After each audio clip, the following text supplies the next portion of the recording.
Hello, and welcome to 2023. In this video, I'll guide you through key points that make an environment seem realistic, and much more importantly, that gives it that sweet cinematic look that, everyone likes. I'll be using Vray 6 with Rhino, but you should have no issues following this with 3ds Max or SketchUp or any other software that runs Vray. All of the settings are basically the same, so, I guess without any further ado, we should just jump right into it. So I guess any kind of a landscape scene first needs some assets, the correct assets. And I've got you covered on that front. There is this website. And there's a website called Quixel Megascans. Quixel.com/megascans. Right here, where you can register for free and download assets for free. And they have a lot of them. They have 17,542 different assets. So if I just show you a few, let's go to 3D assets, nature. As you can see here, there's a lot. All of them are free. So all of these are 3D scanned actual rocks found somewhere in the world. To download them, well, as I said before, you do need to create an account. I suggest that you create an Epic Games account and use that to join in here. You just select the asset that you want to download. And here you will be given an option to choose the resolution at which you want to download said asset. 8K is too much for us, so we switch this to 4K resolution. 2K is, I would argue, too little, so 4K should be the sweet spot. And we don't hit download just yet. By the way, I have no idea what those 4 points mean, doesn't matter. We don't hit download just yet. We click the gear icon here. And with the gear icon clicked, this is basically where you can choose what you want to download. So we will be getting this as an FBX format. That's perfect. MetaHumans, we are not getting anything for MetaHumans, so this doesn't really matter. LODs. LODs are levels of detail. Unreal Engine used to use LODs to basically make things run smoother. So the further assets were from the camera, the lower resolution they got. LOD 0 is the highest resolution, LOD 8 is the lowest. We will untick everything except LOD 0. Download all LODs for 3D plans? No. So only LOD 0 is necessary for us. Then, as an extra, you could download high poly source. That's like a few million polygon mesh of that asset, the actual 3D scanned mesh. But I would say don't. Those tend to be way too heavy and they don't actually have important resolution, right? So the polygons are it's just too many polygons, is what I'm trying to say. So here we don't tick mark anything. And then for our textures, what I like to do is just get all of them and just choose from the ones that have been downloaded. I just choose the ones that I will be using. With that done, I click the back button and I hit download. It's going to download a zip file for me, 140 megabytes. I already have it, so I'm just going to cancel it and I'm going to show you what's inside of it. Once you've unzipped your downloaded file, you will see a preview image. Let's get it in here. You'll see a preview image of the asset, albedo color, all of the textures, and the FBX file. Then, in your chosen 3D modeling software, in my case Rhino, you just drag and drop in the FBX file or import it, right? Choose import, hit OK. Unweld, you don't want to unweld at a certain degree, so I have this unticked. And prompt to scale on import, I have this tick marked because I don't know if the asset was created in meters, in centimeters, in millimeters. I'm using millimeters in this case, and I basically want to scale the asset accordingly. Hit OK. Rhino units are in millimeters, FBX units are in centimeters. I do want to scale. There we go. We get ourselves the nice little asset. As you can see, let me just switch this to shaded view. This is rotated and all very weird. And usually you see this kind of a mesh from 3D scanned data, so this just kind of strengthens the fact that this is all 3D scanned. I take this, rotate this properly, position this, and I do need to create a material for this asset for it to actually look proper, because now in rendered view doesn't look that great. I'll create a new material in my Vray asset editor. There we go, materials, generic. So how do we work with the textures that we have here? Well, the first step is to actually understand what's where, right? And what we are going to be using and what we're not going to be using. So since I'm recording this on a laptop, I can't really use displacement maps, unfortunately. If you would like to use displacement maps, you can by selecting this object right here and choosing add displacement modifier on this object, right? So now displacement is added, and give it a texture. Give it the EXR displacement texture. EXR will give you better results than JPEG usually does because it has a deeper bit depth. I had to use amount of 100 for it to displace properly, but now you can see the additional detail that is added. Unfortunately, for the whole landscape, I couldn't do this. It would just crash. I could use this only for the rocks that are very close to the camera. But those will be blurred either way, so I don't care. And let's look at the textures that we'll actually use. For instance, the albedo color. I will not be using albedo color as just itself. I will be using a combination of albedo plus cavity. Cavity is basically all of the nooks and crannies get a darker color in the mesh, right? So I will be using both of them as my diffuse color. So how do you pair them? In the texture slot, I will choose mix operator. Here, I'll see that my operator is actually multiplication.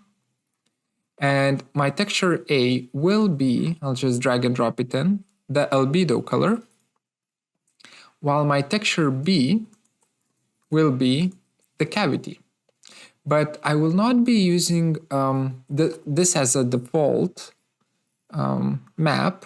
I want to change the brightness and contrast to be able to change the brightness and contrast of it. So I'll drag it in like so. So we have our initial texture here, the albedo, and our cavity map here. And I'll right click my cavity map and wrap it in spline curve control. I will brighten it up just a tiny bit. I said a tiny bit.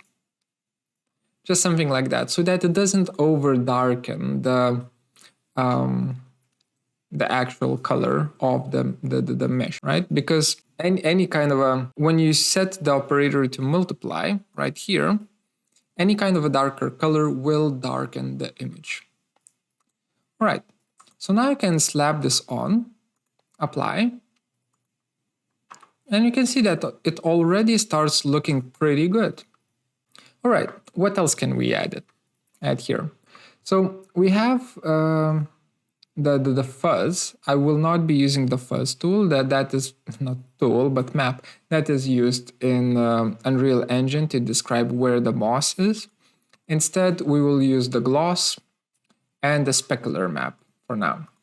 You could also use roughness map.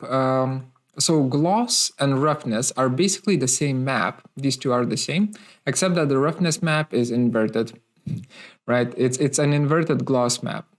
And here under reflection, if you say, instead of use glossiness, if you say use roughness, then it's going to ask you to give it a roughness map.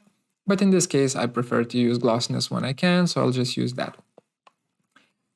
We drag and drop in our gloss map into reflection glossiness, like that. Don't need to change anything. We take our specular map and drag and drop it into our reflection color. And that's basically it. Don't need to change anything here. Okay, now to give it a little bit of a oomph, a little bit of a bump, you could choose to use the bump map if you want to. I personally prefer using normal maps, normal bump. I just drag and drop it into as my bump map. I specifically need to say that the mode of the bump is actually normal, a normal map. And this is important. You need to go in your normal map, the purple boy, and here, transfer function, you need to choose not sRGB, but rather auto, whatever, this. This will make sure that it renders properly. And what I mean by that is, notice how with default settings here in the normal map import, right here, the default settings, they produce these kind of weird artifacts, weird lines here, where the curvature of the mesh changes drastically according to the light direction. That's because of this transfer function sRGB. Let's re-render only this area right here, and I'll change from sRGB to auto so that you can see only this area being properly re-rendered. Notice how there is no more awkward transitioning between the two. So that's what we're after. And that's that. We have ourselves our first asset. And you can start copying it and so on and building the scene this way. Naturally, I have downloaded more than one asset, so I will quickly show you all of them in one click. Alright, so here I have just imported a few meshes, made a few copies of them, and also created just a single plane, just like so, nothing special, nothing fancy, and slapped on a moss material for it. And the moss material I've downloaded from, where was it? It's under surfaces, so all of the materials in Quixel Megascans library are called surfaces. And here, I think it was underground, under forest, if I'm not mistaken. I think it was mossy forest floor or one of these, right? And there's there's a bunch of them. Exactly the same procedure as what I've shown before. I will not repeat because, it's the same. So this doesn't look like much, and it shouldn't at this point because we still are just gathering stuff that we will use for rendering. But already I can start trying to find like a nice little angle for the camera. But before I do that, I need to somehow fix this problem. Notice how that seam is very, very apparent, and it's apparent for every asset that I add. We need to fix this, and this is honestly one of the strongest features of Vray 6. It's called distance material, distance texture. Sorry, and to show it, I will need to create something very simple first, just for you to understand how it works. So let me create a quick plane like so, and create a quick sphere like so. I'll create two materials, generic, and I'll just duplicate this one, generic one. One is gonna be blue or red, the other one is gonna be blue. There we go. Sphere is, or plane is blue, and sphere is red. All right.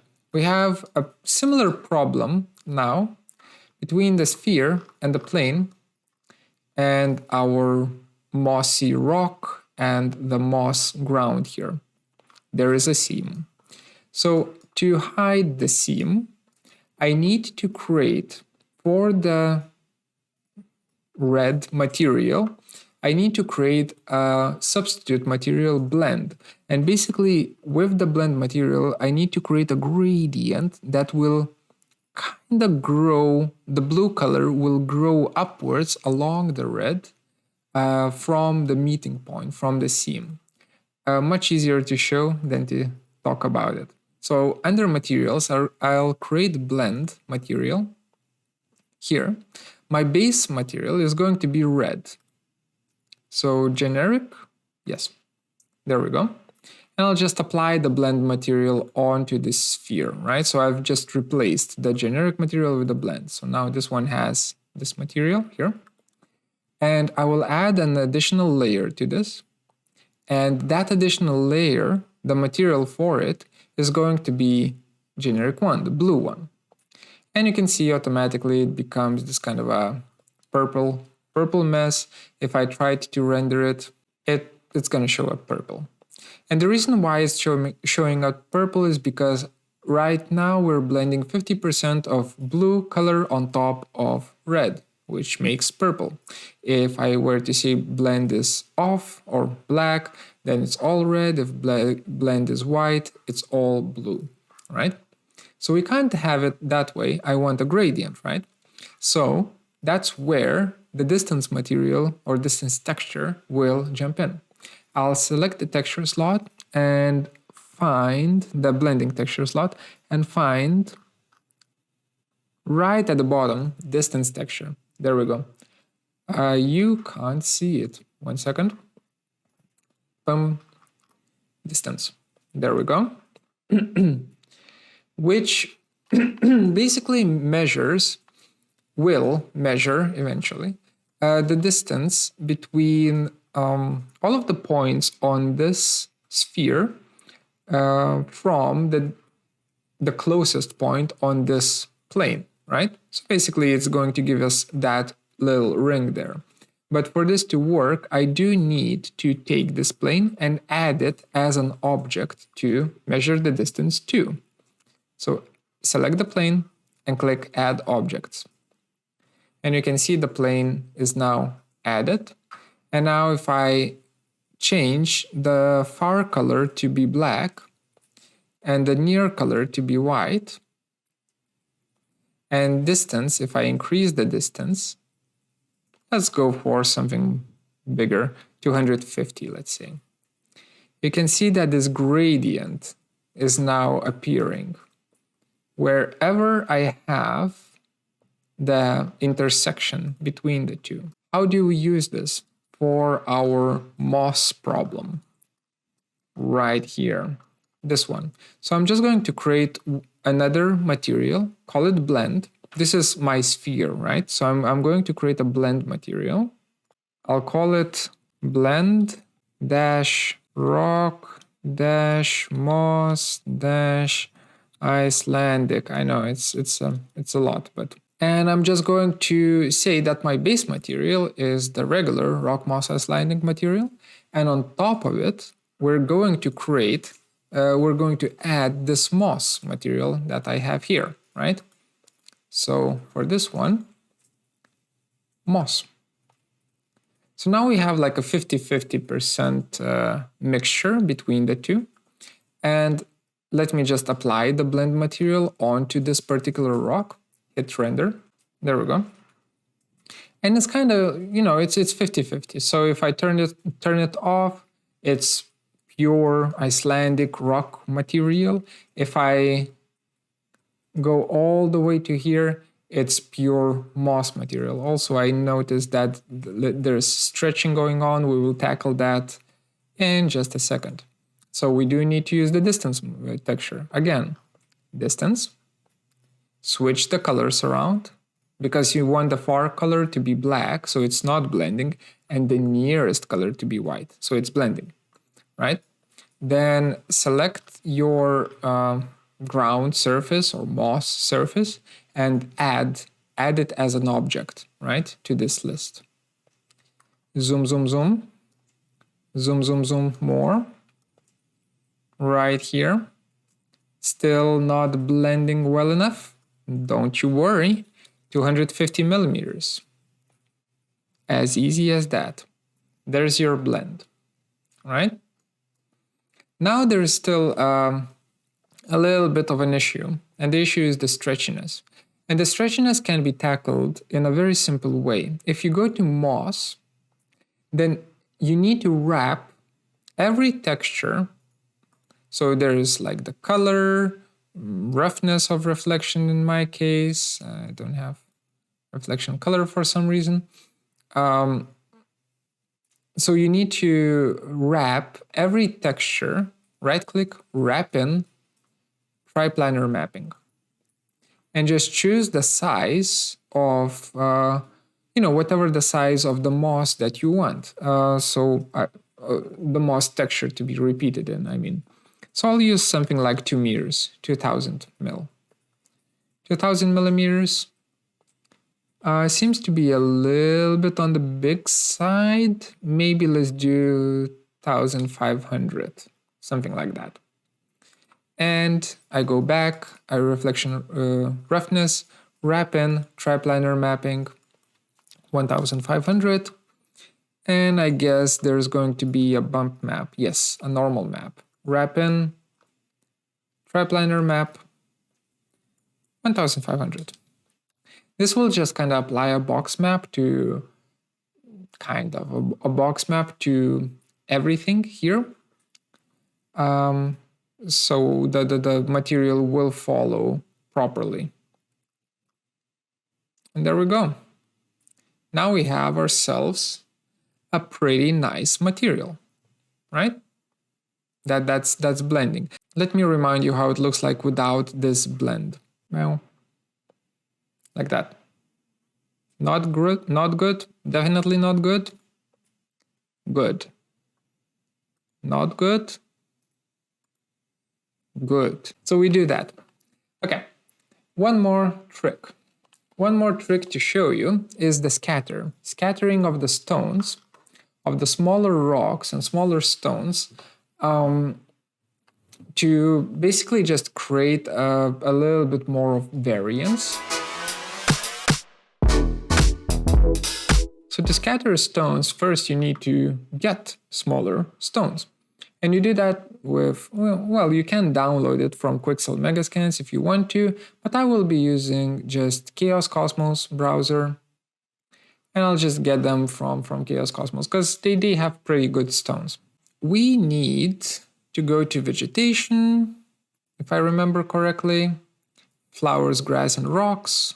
We need rocks, right? And I will just fetch some rocks. 004, perfect, and 002. Okay, 4 types of rocks.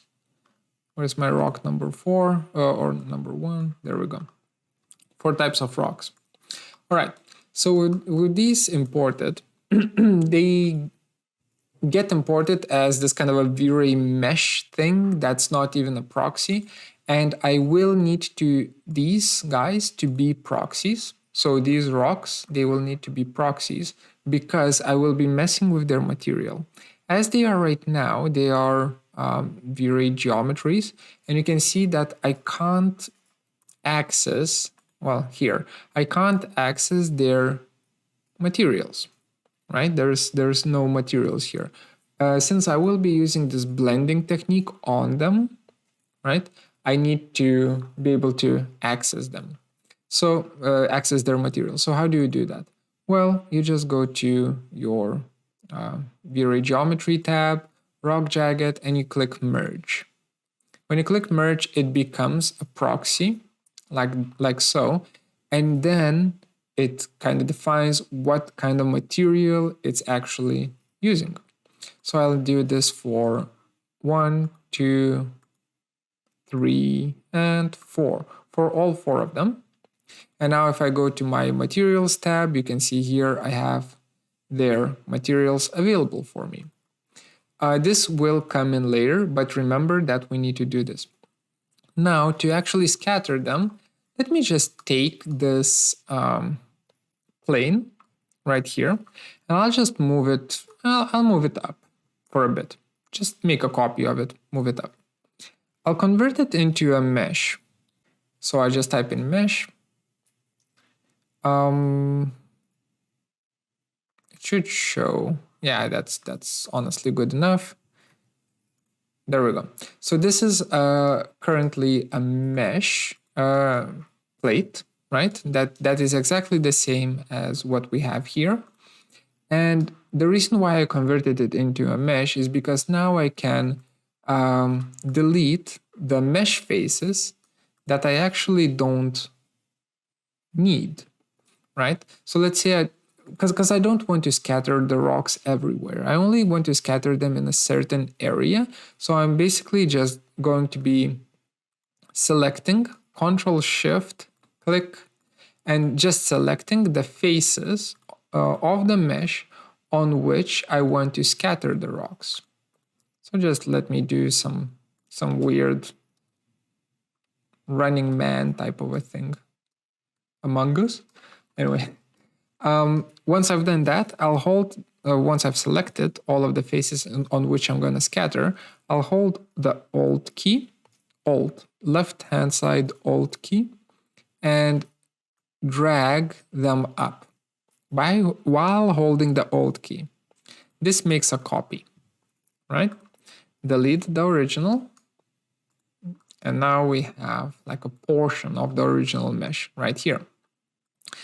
Now I will select this original mesh. Oh, sorry, not original, the scatter host, I guess. And I will create, there we go. I will make this into an actual scatter host by pressing this little button right here. Make scatter host from the selection. Bam. This generates this scatter, not node, but like a, yeah, this becomes a scatter host, and I can access its properties through here, where I have the density and all of the, cool stuff here to play around with. I will not be doing anything too fancy. I will just say, okay, on top of this, scatter these rocks, please. So on this, add guests, and I'll just add one. Oops, never mind. I'll just select them and I'll go to scatter and then click add guests. You need to have them pre-selected.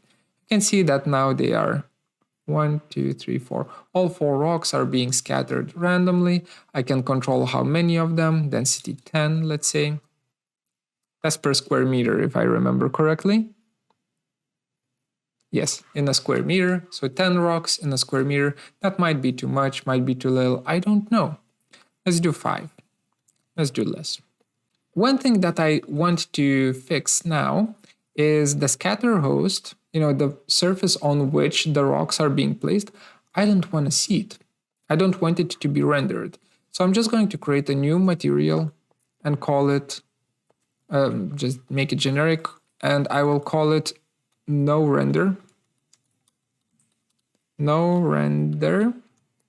And wherever it has opacity, I'll just say that its opacity is 0. And just apply that material to my scatter host.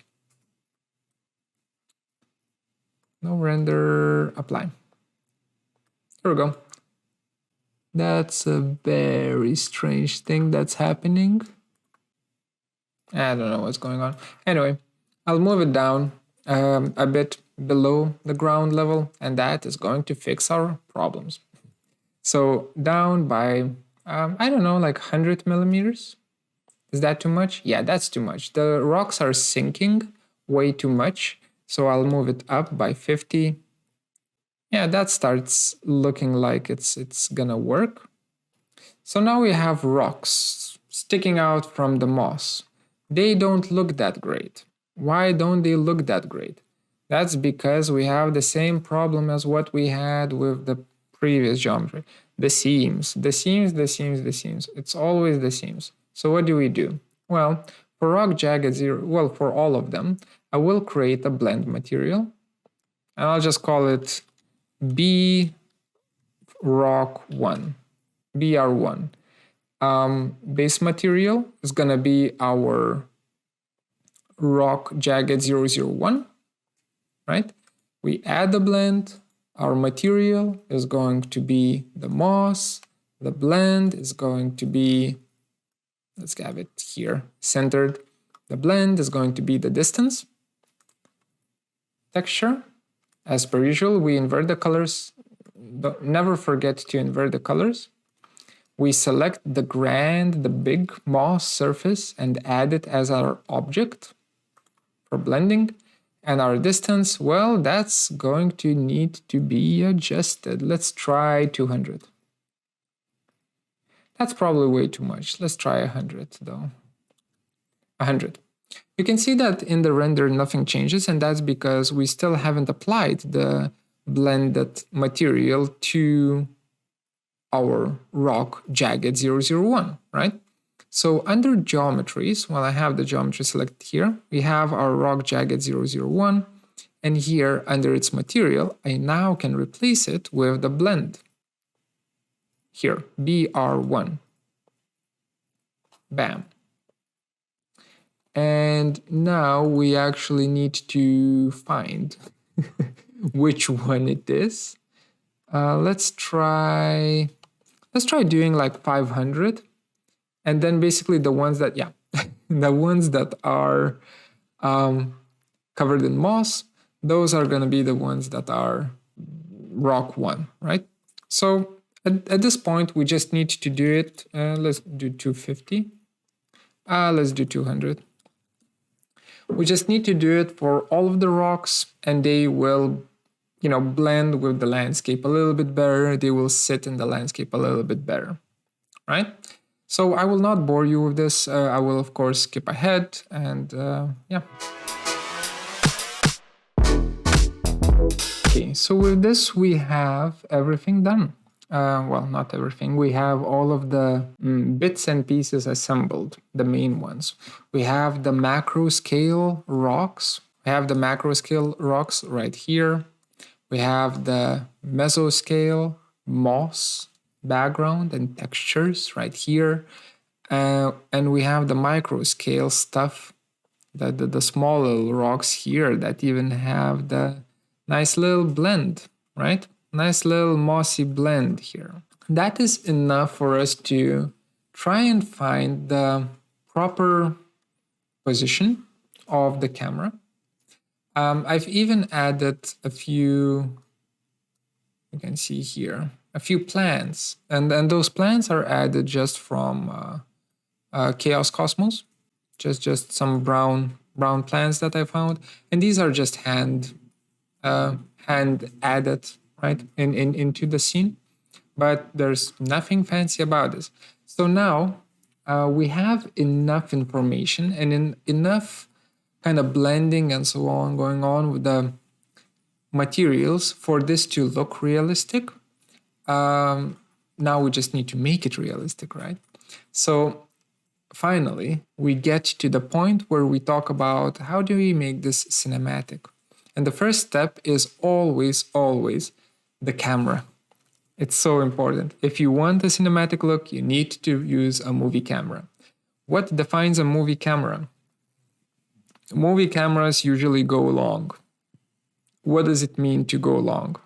That means that only in certain cases do they use 50 or 35 millimeters for their lens length. The longer you go, the more of an effect you will get. Let me show you in principle how this works. So let's say this is our position. I'll talk about the position in just a second, but let's say this is our position of the camera, and I don't even need to show it to you here. So let me stop the render.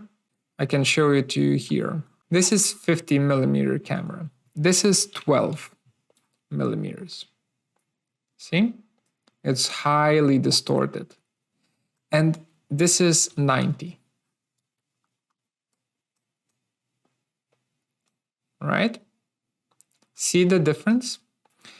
With 90 millimeters, the background rocks seem that they're closer. Everything gets pushed in, right, towards the camera. So everything becomes not necessarily shallow, but the mountains in the back, they seem bigger. Let's do this with 200 mil and zoom out to the correct position. Even bigger, right? You shouldn't use 200 mil unless you know what you're doing. I would suggest 120, something like that. And then just kind of working with the camera until you find a nice little position. Now let's talk about the camera position. So, sorry, going long. It means creating a pretty long lens length, right? From 50, we moved to 120. And it always depends on the scene, but usually I tend to work within the 90 to 150 millimeter range. So now, second part is camera position. So you need to think, where would a camera be positioned when you are actually holding it and filming a movie, right? It's important. So it needs to be on the ground. How close to the ground should it be? Well, it depends on what you want to showcase. Do you want to showcase how grandiose a thing is, or do you want to showcase some sort of a interaction between two characters and their faces? So it depends. The angle of it depends, but the height of it, is going to be at a human level, right? It can be at the knees, it can be at, above the head, but it should never be at a weird 3 meters above ground level range. So we just play around with this and try to find a nice little angle. I found something like this. I think this is going to work. I will not be messing around with it as much anymore, but one thing that I noticed is, even looking at it in the viewport, there's no central attention grabbing object. So what I've done was, I've got a crate, and I can show it to you. It's nothing special, it's just a regular crate, but I just placed it.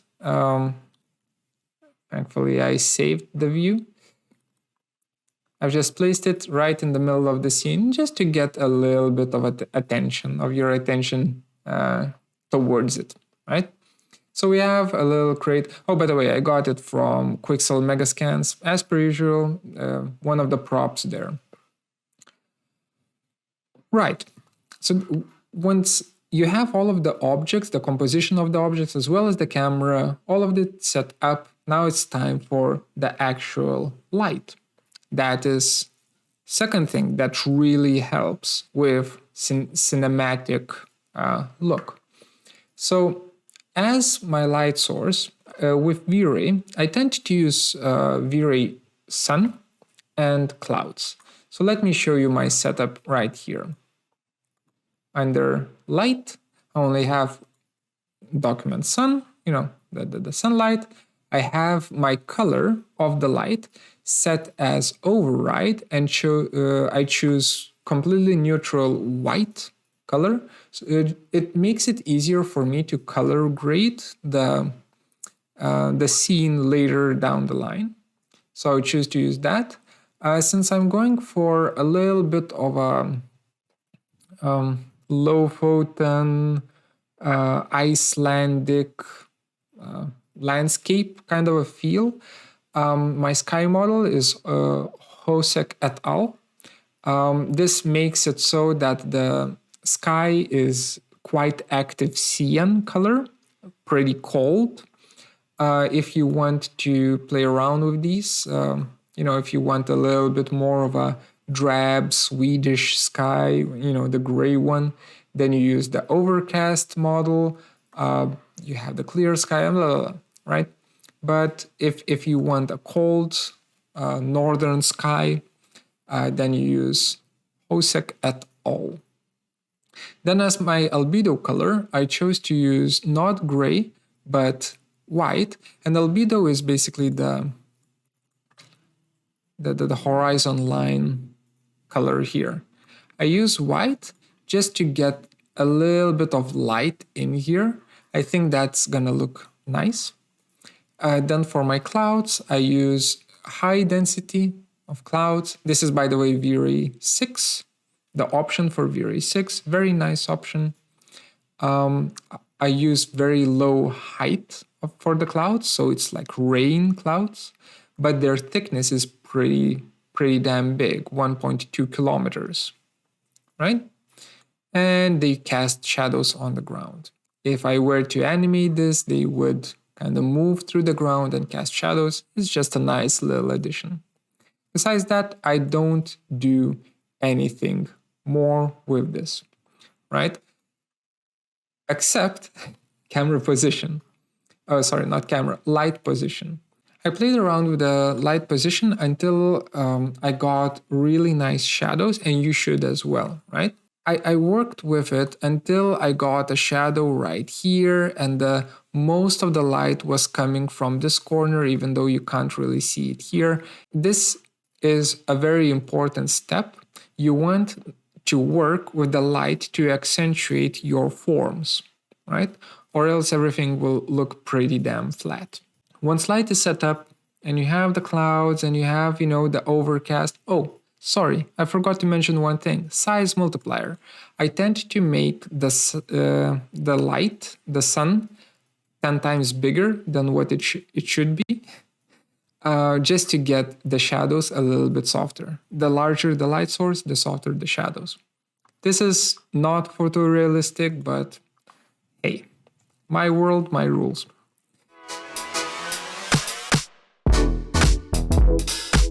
Okay, so with the light done, then we have one really crucial thing to work on.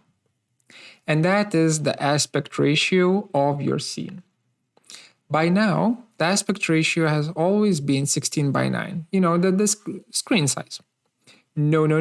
When you look at any movie, with a few exceptions, all of them use anamorphic lenses and their aspect ratios are 2.35 to 1, right?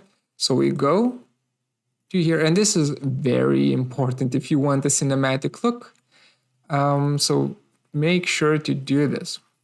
You go to your settings, render output, aspect ratio, and you switch this to custom 2.35 to 1. Bam, you go wide. You go long and you go wide. Remember this as an operator. Okay, this is, I would argue, the most important step that takes the least amount of time. Then for our camera settings, we don't use exposure value as it is right here. Instead, we use advanced camera properties and we use the actual settings of an actual camera. In doing so, we make sure that we will get photorealistic results, right? Or physically accurate results. ISO speed, I always use 100 because this is the sensitivity of the film that is used. The more sensitive the film is, the more noise usually you get. ISO 100 is the lowest amount of noise that you can expect. ISO 200 will give you a little bit of noise, but nothing, overly dramatic. Then we have anything above that will, the noise will start becoming a problem. Sometimes you want it. Aperture f number, the f-stop of the aperture. The lower this number, the more open your aperture is. The more open it is, the more blurring will occur. Right now I can change this to like 1 and there's still not going to be any blurring whatsoever. Well, it's going to be a nuclear explosion if I change this to 1. Was it 5.6, I think?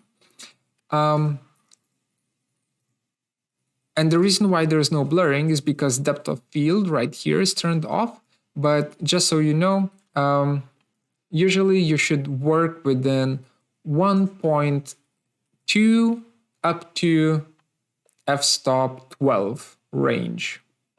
You shouldn't mess with anything larger than 12, well, 16, let's say 16, and anything lower than 1.2 if you want it to be physically accurate. And then shutter speed, this is the one that we use to control the brightness. The faster the shutter speed is, the higher number here, the darker the image is going to be. Right? What did I use? 200? Don't remember. 200. Perfect. This is over bright still, but for now, I think this is kind of, it's getting there. It's getting there. Right? So now if you want blurring to actually happen, you need to choose depth of field, tick mark this, make this active, and then you need to specify focus source. Where does it focus? So I'll click this crosshair button right here, and I need to, oh my God, I need to minimize this. And I need to click on any point on this crate for the camera to focus on it. And you can see it adjusts the focus distance to that crate. And now if I were to look at the render and render only this corner and zoom in, you can see that it's blurred like crazy. While the crate itself, well, it's low resolution, but it's not blurry, right? Blurry, not blurry. Perfect. 5.6 is a pretty average lens, so with it you should have, pretty natural results. Then there is vignetting that you should add, I think, for any image, somewhere between 1 and 1.5.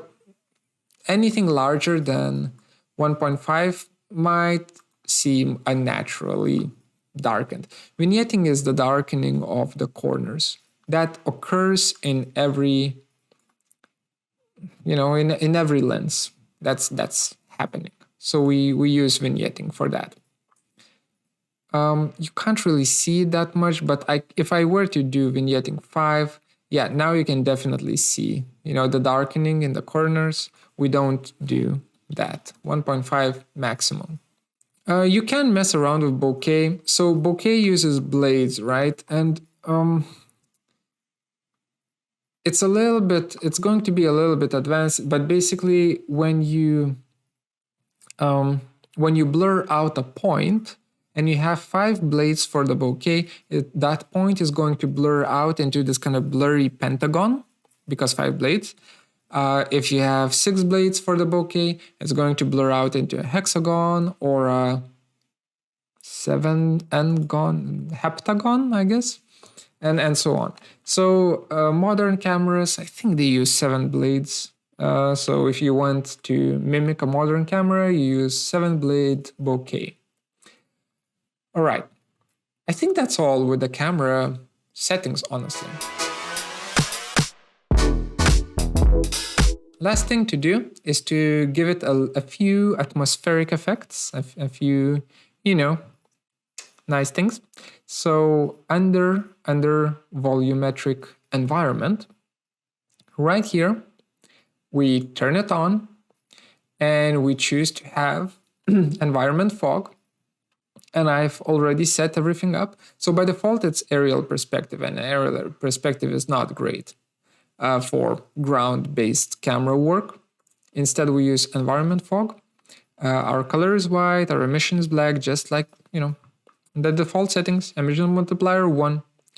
And what I like to do is first I like to bump up the height. So height right now is bumped up to 2 meters. Then once you bump up the height, everything's gonna be black because I can mimic this. 1 second. Something like that. It's gonna be like this. And as you increase the distance more and more and more, things will start working out. Things will start appearing, right? So distance is how far you can see in the fog. By default, I had very, very low distance, and you will so as well. Scatter GI, if you tick mark this, it's going to slow down the render, but now the fog will scatter the light, the indirect light that is bouncing off from the atmosphere, a very important thing to have, right? If you want it to be accurate. So once you have the fog set up, basically at this point, you're done. You're done with the setup of Vray. Right? Then there's the issue of getting the inconsistencies of the camera. So now everything is going to be perfect, right? It's going to render out very clean, too clean, and perfectly. So there are going to be to make it look natural, you will need to add for instance, chromatic aberration, lens blur, lens bloom, lens flares, and so on in post-process, right? So I know that you always want to be able to just press the button, press the render button and get the final result out from Vray, but that is never that never happens. If you want a really good result, you will need to do post-processing on both a video as well as a render. If you don't do post-processing on your renders, they are only, I would say, 80% there, right? They could be much better, is what I'm saying. So I will not be showing you the Photoshop work in this case. I will, because the video is already too long, but I will at least show you the corrections that you can do while you're rendering in Photoshop. In Vray's render tab on the right hand side, right here. So for lens effects, first of all, you turn them on. Lens effects. There we go. We will enable bloom and glare.